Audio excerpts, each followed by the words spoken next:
ఉన్న బంగారాన్ని విడిపించి ఆ రోజు ఆన్లైన్ రేటుకే మేము కొంటాం. Sharma gold company. నమస్కారం, వెల్కమ్ టు సుమన్ టీవీ. నేను గీతాంజలి. ప్రస్తుతం మనతో పాటు ప్రవచన వాచస్పతి, ప్రముఖ ఆధ్యాత్మికవేత్త టీకేవి రాఘవన్ గారు ఉన్నారు. వారితో మాట్లాడదాం. గురుగారు నమస్కారం అండి. నమస్కారం తల్లి. గ్రామ దేవతలు ఒక ప్రాంతంలోనేమో అంకమ్మగా, ఇంకో ప్రాంతంలో మారెమ్మగా, పోలేరమ్మ, పోచమ్మ, మైసమ్మ, ఇలా ఎన్నో రకాల పేర్లతో అమ్మవారిని వారి ఆలయాలు చూస్తూ ఉంటాం. ఎంతో చక్కగా పూజలు అవి చేస్తూ ఉంటారు. ఇక జాతరలు అయితే ఎంత బాగా జరుగుతాయో. తెలంగాణ ప్రాంతంలో అయితే బోనాలు అప్పుడు చాలా విశేషంగా చూస్తాం అమ్మవారి ఆలయం. అంటే ప్రతి ఊరిలోనూ ఒక గ్రామదేవత అనేవాళ్ళు ఉంటారండి. అసలు ఈ గ్రామదేవతలు ఎలా వెలిశారు, ఎప్పటి నుంచి ఉంది ఈ ఆచారం?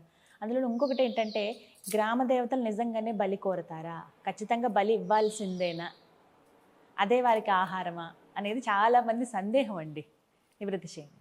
సంతోషం తల్లి. అమ్మ, ఒక్కసారి పూర్వీకులైన పెద్దలందరినీ తలుచుకుని శంకరాచార్యుల వారు సైతం గ్రామదేవతలకు సంబంధించిన ఆగమానికి సంబంధించి కొన్ని రహస్యాలు వివరించారు. ఉంది. అలాగే పరాశర సంహిత అని ఒకటి ఉంది, దాంట్లో గ్రామదేవత ఆగమం దాన్ని కూడా చెప్పారు. దీనికంటే ముందు గ్రామదేవతలు ఎలా వెలుస్తున్నారు కొన్ని చోట్ల అన్నదానికి ఒక రహస్యం చెప్పాలి.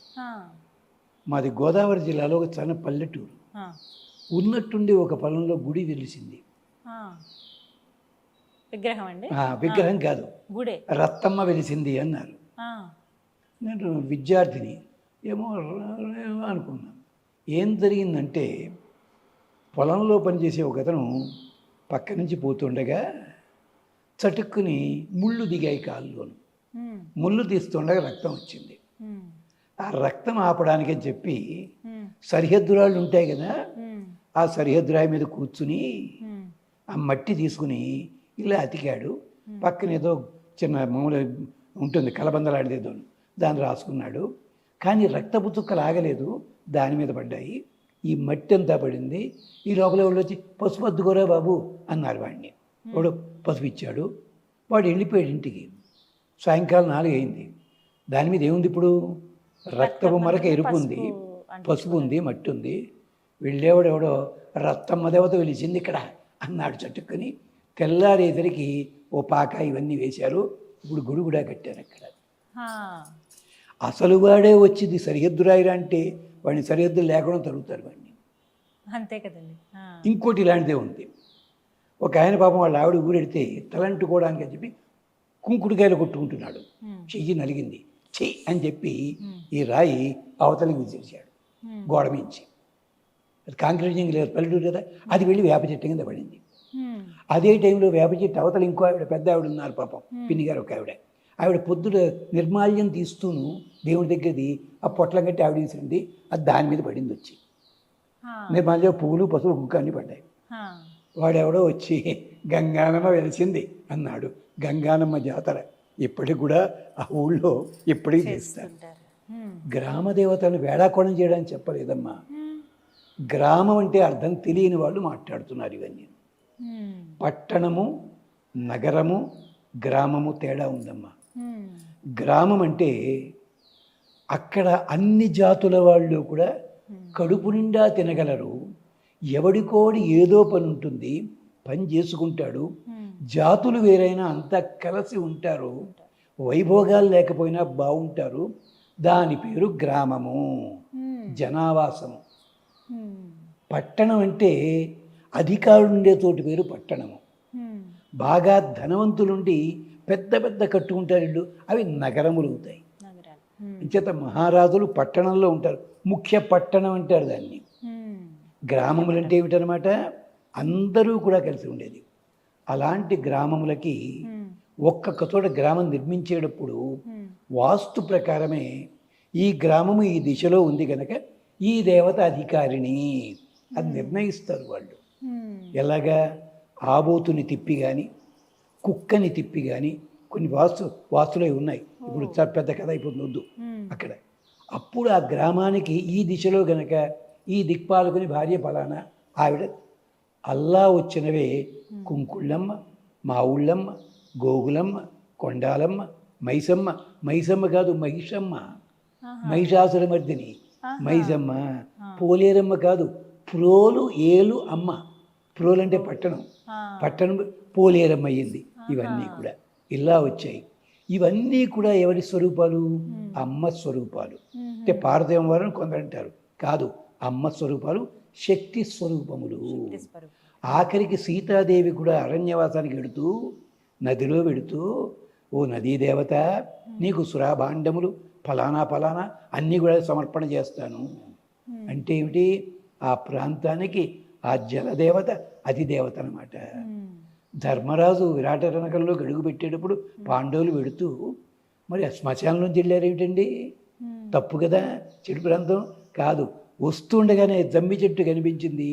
వెంటనే ఎవరికి స్తోత్రం చేశాడు? దుర్గాదేవికి స్తోత్రం చేశాడు. ఇంచేత నగర పాలిక ఆమె, నగర దేవత, గ్రామ దేవత. అంచేత గ్రామములన్నీ. అలాగే విశాఖపట్నం ప్రాంతాల్లో గోగు చెట్లు ఎక్కువగా ఉన్నాయి, గోగులమ్మ అని పేరు వచ్చింది. కుంకుడు చెట్లు ఎక్కువ ఉన్నాయి, కుంకుళమ్మ అని పేరు ఇచ్చారు. అలాగే మామిడి చెట్లు ఎక్కువ ఉన్నాయి, మావుళ్ళమ్మ, భీమవరంలో మావుళ్ళమ్మ జాతర. ఇవేమీ తక్కువది కాదమ్మా. ఇప్పుడు మీరు అడిగిన అసలు ప్రశ్నకు వస్తున్నాను. బలులు ఎందుకు ఇవ్వాలి? జంతువులనే బలి ఇవ్వాలా? దానికే మా గణేష్ పాత్ర గారు ఒక నాటకం రాస్తూ నాటకంలో అంటాడు, వాళ్ళ స్లాంగ్లో, కోడి తినాలంటే తినేరా అదేటి, అమ్మవారి పేరు చెప్పడం దేనికి అన్నాడు వాడు. ఎంత అందమైన పదం వాడాడు చూడండి. నువ్వు కోడి మాంసం తినేయి, నువ్వేమంటున్నావు? పోలేరమ్మ జాతరకి ఇచ్చి తింటున్నాడు. అమ్మగారి పేరు ఎందుకు చెప్తావురా అంటే దీంట్లో అర్థమేంటి తెలుసా? ఆ దేవతలు ఎప్పుడు రక్తబళ్ళు కోరలేదు. అధర్వణ వేదం వీటి గురించి చాలా బాగా చెప్పింది. వస్తున్నా, చెప్పండి, అడగండి. ఆ దేవతలందరూ ఉగ్ర రూపాలా, శాంతి స్వరూపాలు? ఉగ్ర రూపాలు ఉన్నారు, శాంతి రూపాలు ఉన్నారు, దాన్ని చెప్తున్నా. కానీ ఉగ్ర రూపాలు ఎప్పుడవుతారు? మనం చేసే సాధన కోసం చెప్పుకుంటామే, అది అధర్వణ వేదంలో వీటి మంత్రాలు ఉన్నాయి, అక్కడ చెప్పారు.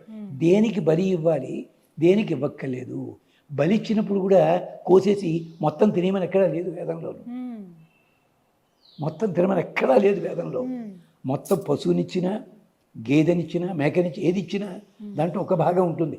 ఆ భాగాన్ని మాత్రమే తీసుకుని ప్రసాదంలా తినమన్నది అధర్వణ వేదంలోను. వీళ్ళెవరు మాట్లాడలేదు అన్యాయంగా, వీళ్ళెవరు మాట్లాడారు. ఇంతకీ అక్కడ ఉంది ఏమిటి? శాస్త్రంలో చెప్పింది, నువ్వు ఏది తింటావో, ఏది తినే అలవాటు ఉందో అది భగవంతునికి సమర్పణ చేసి తిను. ఇది అక్కడున్న వాక్యం. వాళ్ళు అడవుల్లో తిరుగుతారు, పడుగుతారు, వాళ్ళంతా కూడా మాంసాహారులు. మళ్ళీ మాంసమా పలలమా తేడా ఉంది. పలలం అంటే జంతువుల శరీరాల్లో ఉండేది, మాంసం అంటే కాయలు పళ్ళు, దాని పేరు మాంసం అని చెప్పి తేడా ఉంది. అంచేత ఏం చెప్పారు? మాంసాహారులు అంటే ఏమిటి? దుంపలు ఇవి తింటుంటే. నువ్వు ఏది తింటావో అది నివేదన చెయ్యి. వాళ్ళు అక్కడ ఉంటారు, కొండల్లో ఉంటారు వాళ్ళు ఏం తింటారు? వాళ్ళు కూడా నియమాలు ఉన్నాయమ్మా. పొద్దున్న 10 తర్వాత కానీ వేటకి వెళ్ళరు వాళ్ళు, 4 వరకే వేటాడతారు, వెనక్కి వచ్చేస్తారు. లేడీని చంపాలంటే ఇప్పట్లో చంపరమ్మా. చిన్న బాణం ఉంటుంది, దాని బొడిపు ఉంటుంది, దాని కాలు మీద కొడతారు, కాలు కింద పడుతుంది, దాన్ని ఇంటికి తీసుకెళ్ళి బడేలని సౌండ్ ఇస్తారు, ప్రాణం పోతుంది, అప్పుడు తింటారు లేడీని. లేడీని చంపాలంటే ధ్వని తేడాతోటి చంపాలి తప్ప విషపూరిత బాణంతో కానీ మరో దానితో కానీ చంపకూడదు. ఇప్పటికీ ఇతర సాంప్రదాయాలు అలాంటి అలవాటు ఉంది, పేరు చెప్పాను నేను. ఇలా అన్ని నియమాలు పాటించారు వాళ్ళు. అలాగే జంట పక్షులు ఉంటే వేటాడేవారు కాదు, వాల్మీకి చూశాడు కదా, అదే జరిగిన పని. అలాగే జంట జంతువులుంటే పాండురాజు చేసిన తప్పుడు పని అదే. జంట జంతువులుంటే దాన్ని కొట్టాడు మగ జంతువుని, శాపం పెట్టాడు ఋషి, కింద పడిన ఋషి, ఇలాంటివి నియమాలు ఉన్నాయమ్మా దానికి. అలాగే మాంసమును నైవేద్యం పెట్టడం కూడా నక్షత్ర గమనాన్ని బట్టి, చీకటి రోజుల్ని బట్టి పెడతారు. తర్వాత కొన్ని దేవాలయాల్లో దేవాలయం అంటే కొన్ని జాతరలు వీటికి రాత్రి 9 తర్వాత నైవేద్యం పెడతారు, పగటిపూట పెట్టరు. కొందరికి పొద్దున్నే. అక్కడ చెప్తారు వాళ్ళు, ఇది చేసి తీరాలని లేదు, గ్రామ దేవత ఆగమము అది ఉంది. కానీ పద్ధతిలో ఆరాధన జరుగుతుందండి అక్కడ మామూలుగానే మన పసుపు మీద వేస్తారు అంతే, బలిచ్చి తీరాలని లేదండి. అమ్మవారి కూడా అదే ఆరాధన ఉంటుంది, అలా ఆరాధన చేస్తారు. చివరికి ఏం చేస్తారు? ఇప్పుడు మరి చెప్పక తప్పదమ్మా, గుళ్ళల్లోపల కొబ్బరికాయ కొట్టడం ఎందుకు లేదని ఒకప్పుడు కాపాలిక వ్రతం అని ఉండేది. మనుషుల్ని పట్టుకెళ్ళి గుండు గీసేసి పిలకట్టే పెట్టి వాడిని బట్టి కొట్టి కొట్టి కొట్టి కొట్టి చంపి వాడి నైవేద్యం పెట్టి వాడి మాంసం తినేవారు. ఇది కాపాలిక మతం. నియమాలు అద్భుతం. శంకరాచార్యుల వారు చూసి అయ్యయ్యో నియమాలు బాగున్నాయి అని చెప్పి ఒరే నరబలి కాదురా నా అరికేడ బలి బండిరా అన్నారు ఆయన. అందుకని వచ్చింది బయట గుళ్ళల్లో కొబ్బరికాయ కొట్టడం అక్కడి నుంచి వచ్చింది. మూల స్తంభంలో మాత్రం మూల దేవాలయాల్లో కొబ్బరి బొండం కొట్టాలి, తీర్థం అభిషేకం చేయాలి. ఈ బొండంలో ప్రసాదం అని తినకూడదు, ప్రవహించే నీటిలో పారేయాలి. మీరు శ్రీశైలం వెళ్ళండి, కాళహస్తి వెళ్ళండి, ఇలాంటి ప్రతి చోట ఇదే ఉంది. పట్టించుకోలే వాళ్ళు. నేను అడిగా ఈవో గారు నవ్వుతూను, ఏమండి అది ప్యాకెట్లు కట్టేస్తే ప్యాకెట్ 10 రూపాయలు అంటే అందరూ కొనుక్కుంటే పని లేదండి, అలవాటు లేదండి వద్దంటున్నారు, మరి బయట కొబ్బరి అది వచ్చింది అక్కడ. అందుకని చెప్పారు పెద్దలు, దయచేసి ఇది వద్దు. ఇప్పటికి కూడా నాగార్జున సాగర్ ప్రాంతాల్లో 1-2 దేవాలయాలు రక్త బలులు ఉండవు అక్కడ, కేవలం పళ్ళు అవే పెడతారు వాళ్ళు. అక్కడ విశేషం ఉంది. ఇది తర్వాత ఏమైపోయింది, నేను ఇది తింటా కదా అందుకని దుర్మార్గుడు పెట్టాడు, పిజ్జా కూడా పెట్టేస్తాను నైవేద్యం సినిమాలో వచ్చింది, గుర్తుంటే ఉంటుంది మీకు. ఇలాంటి అలవాటు అయిపోయి ఇతర దేశాల్లో కూడా America, north America, south America ఇలాంటి చోట్ల కూడా నేను యాదృచ్ఛికంగా చూశాను. మన ఎవరు పిలవలేదు, అనుకోకుండా చూసే అక్కడ వాళ్ళ నియమాలు ఉన్నాయి దానికి. అక్కడికి ఏమిటది చర్చిల్లో కూడా ఆరాధన చేసేటప్పుడు బలిబరమ్మ తీర్థం ఉంటుంది, కప్పుల్లా చేస్తారు బ్రెడ్ని, దాంట్లో తీర్థంలా పోస్తారు. ఉన్నాయి నియమాలు ఉన్నాయి. ఇది కారణము అంతే తప్ప వీళ్ళంతా క్షుద్ర దేవతలు అంటారు. క్షుద్ర శబ్దం దేవతలకి పనిచేయదమ్మా. క్షుద్ర అంటే అల్పమైన ఫలితముల కోసం చేసేది క్షుద్రము, అదర్థం. దీన్ని కాస్త దేవతలకు అంటగట్టారు. దేవతాశక్తి ఎప్పుడు క్షుద్రం కాదమ్మా. ఆఖరికి దురదృష్టం కొద్దీ ఒక దేవతారాధన చేస్తే గుండెల్లో ఉన్న అమ్మవారు బయటకు వస్తున్న స్తోత్రంలో ఉంది.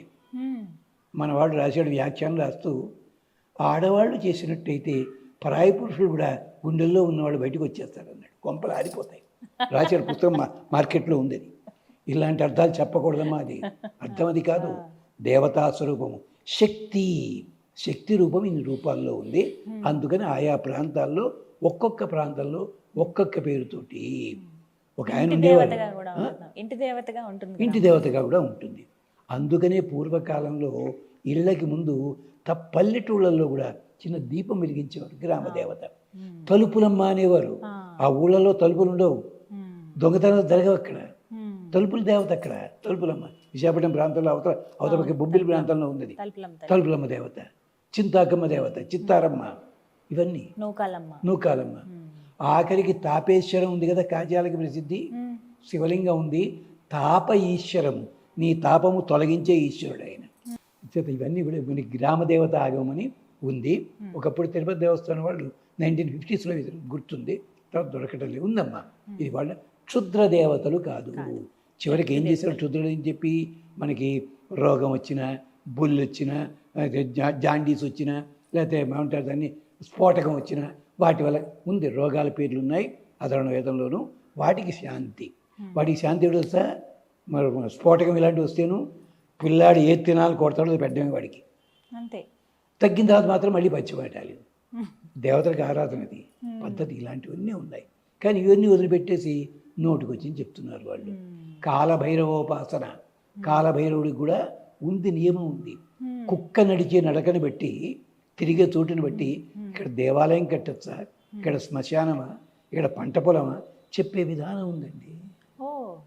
ఆబోతు తిరిగినా కూడా, నక్క తిరిగినా కూడా నియమాలు ఉన్నాయి. ఈ వాళ్ళు వాస్తవాలు చెప్పట్లేదు, ఉన్నాయి, శుభ్రంగా ఉన్నాయి. ఇప్పటికీ పల్లెటూళ్ళల్లో ఉంటున్నారు.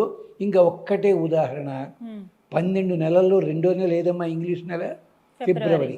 దానికి ఎందుకు పేరుతో తెలుసా?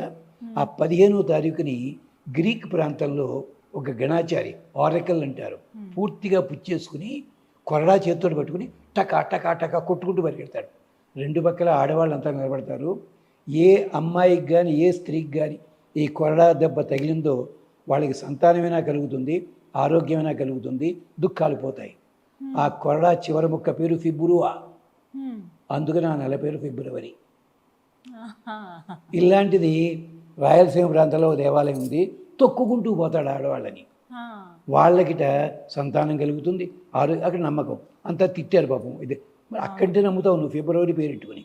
ఇది అమ్మ అన్ని చోట్ల ఉన్నాయి ఇలాంటివి. ఉమ్. వాళ్ళు గ్రామ దేవతలు, క్షుద్ర దేవతలు కాదు. శక్తి అయితే మీరు పూజిస్తారండి, ఉమ్. ఆడవాళ్ళు పెట్టుకునే ఆభరణాలు ఏవైనా కావచ్చు, మంగళసూత్రం ప్రధానమమ్మ, మిగిలినవన్నీ కాస్ట్లీ అవ్వచ్చును. అవును. వనితకు బాగా సొమ్ములు మంగళసూత్రము దానవును అని అడిగారు. మీ ఇంటి దేవత ఎవరు, మా ఇంటి దేవత ఎవరు, ఆ దేవుడు ఎవరు, వాళ్ళు ప్రధానం, మిగిలిన అంతా గౌరవనీయులు. అలా చూడాలి. అది చక్కగా వివరించారు గురుగారు. నమస్కారం.